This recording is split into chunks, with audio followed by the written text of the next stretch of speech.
Hi friends, చూడండి ఇది మా అమ్మ హెయిర్ ఆయిల్ తయారు చేసింది.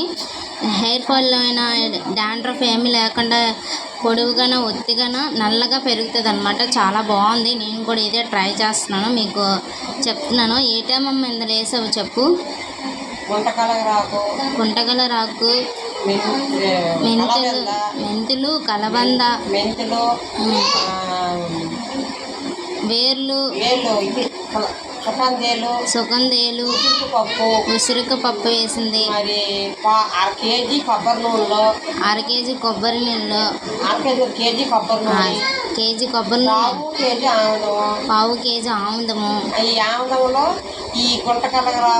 ఇవన్నీ ఐటమ్స్ కలిపి మిక్సింగ్ చేసి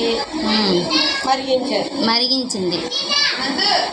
ఈ ప్రాసెస్ ఎలాగుంటుంది తర్వాత నేను నెక్స్ట్ వీడియోలో పంపిస్తాను అనమాట. మీకు నచ్చితే కామెంట్ బాక్స్లో కామెంట్ చేయండి.